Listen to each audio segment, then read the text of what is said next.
Good day. I am Seth Halstead and this is Real Estate Ops. Please like and subscribe if you like the content and like what I'm sharing. So today we're going to talk about first-time home buyers and the home buying steps. So the first thing that you want to do whenever you're buying a house is you want to contact your favorite realtor, which, hey, I'm right here, so give me a call. Next thing you want to do is you want to vet your realtor. Make sure that they do have the credentials that you're seeking. I myself do have the ABR designation, which is the Accredited Buyer's Rep. And basically it just boils down to I've got a little bit of extended more education dealing with the buyer side of it than a regular realtor may have. A lot of realtors have the ABR, so I mean I'm not the only one that has it. Just make sure that they do have it and make sure that they've done some transactions recently. And also on HAR you can go in there and you can actually pull up my reviews and everything. So right now I'm 5 stars and I've got 20 plus surveys is what they call them in. And you can go through and you can look at all those too. The second step is to get pre-approved. Well, back to the first step, sorry. So you want to go through your needs and your wants with the realtor. Make sure that you're aligned on what you're looking for. So your needs are you're going to need a 3-bedroom, 2-bath, or whatever your needs are. If you have 5 kids, you're going to need more than that. Kim Davila. And if you want to, then you want to go through your wants. We want a pool, but it's not necessary.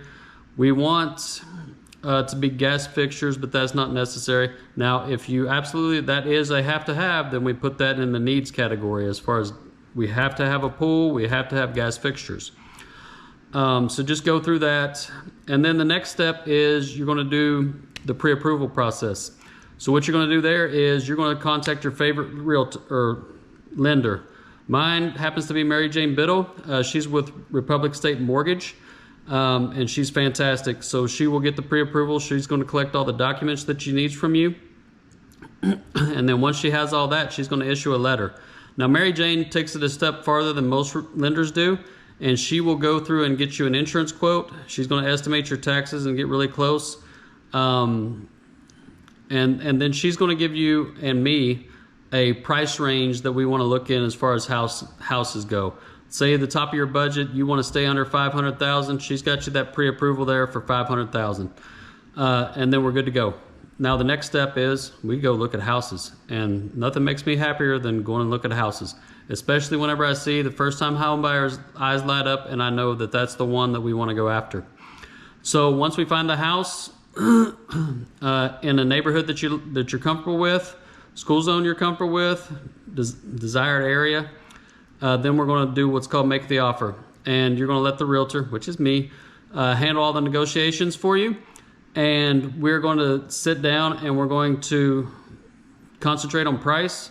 We're also going to concentrate on what's called concessions, and that's going to be what the seller gives to the buyer. And here recently we're in kind of a buyer's market, and so with the interest rates as high as they are, we're in a buyer's market, and what that means is sellers are more willing to give concessions. Now, if it goes to more of a seller's market, they're not as likely to give concessions, but that's not what's going on currently. But again, whenever you have the initial talk with your realtor, she will go over all of that stuff. So once we do the offer, then you get what's called the offer acceptance. So once the offer is accepted, the seller's signed, you've signed the offer, third-party financing addendum if there is one, and all this needs to be done within a certain amount of time. So once you get the offer accepted, then you have 3 days to deliver the earnest money and option fee. Earnest money is typically 1% of the sales price. Option fee can be whatever you want it to be. Typically it's $25 a day, and the option period is anywhere from 5 to 10 days typically. You can do shorter than that, you can do longer than that. But what you do in the option period is that $150 or whatever you paid for the option fee, it's gone. That's the seller's money, or it comes off at closing whenever you get to closing. So what you do in that in the option period is you're going to do all your inspections. You're going to get an inspector out there. I prefer to use Kelly Inspections with all my inspections because of the smoothness that they do and the reports and everything they generate them right there on the spot. and they take real good care of my clients. They go over the whole inspection report right there with my client. And then once we do that, we figure out what we want to have the seller fix. So just know that they're not going to fix everything on that list.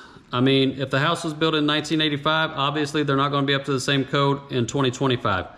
But you have to make sure that all the safety items, that's the ones that I worry about. Check off all the safety items that you need fixed.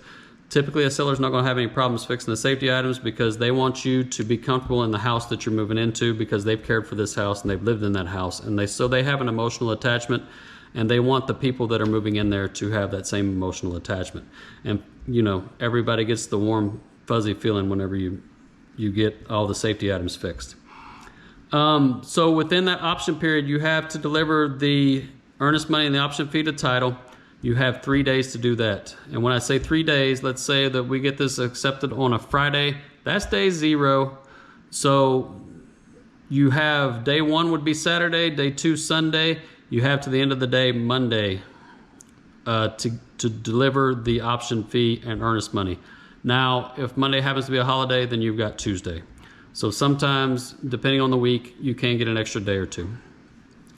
Okay, so once all that's done, you've done the inspections, and now the lender's doing their thing, and your loan's going into underwriting and all that stuff, and you know, the mortgage broker can go over more of that with you. Like I said, I prefer Mary Jane Biddle with a Republic Mortgage. And then the next thing that you do is you go to closing at the title company of the choice. Before closing, you need to go through and make sure that you've got all your utilities and everything moved over to the new place. As long as the closing's not going to fall through, and you usually know once you get that clear to close, and Mary Jane's real good about it, she'll have me a clear to close within 3 to 4 days of the actual closing. Actually, we just got one today, and we're not closing till next Wednesday. So thank you for the good work on that. Get the utilities switched over, and then you're going to move in, or you're going to close at the title company. Once you close, then the closing is going to dictate when you move in. Typically, I write the offer to you know, you have possession of the house at closing and funding. So once you go to closing at the title company is just an insurance company, that's all it is, and they handle all the funds. Just beware of wire fraud, because that is a big thing right now. Do not send any money to any title company unless you talk to your realtor first, and then you call the title company too. And do not call a number that you get off of an email, because I'm telling you, they are crafty and they will steal your money, and there is no getting that money back. You can get it back if it's within a certain amount of time, but typically once you send that money's gone. And it's very sad whenever somebody loses a large sum of money like that. It's sad when anybody loses any money, but it's really sad whenever somebody's got their life savings and they've sent $250,000 and it's just gone. So anyway, that is pretty much the wrap up.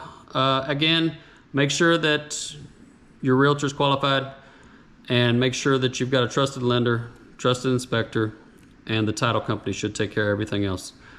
I know that there's a lot more that goes into this, but I'm trying to keep this as brief as possible. That way that, you know, it doesn't get into too long of a video. Anyway, like and subscribe, and thanks for watching.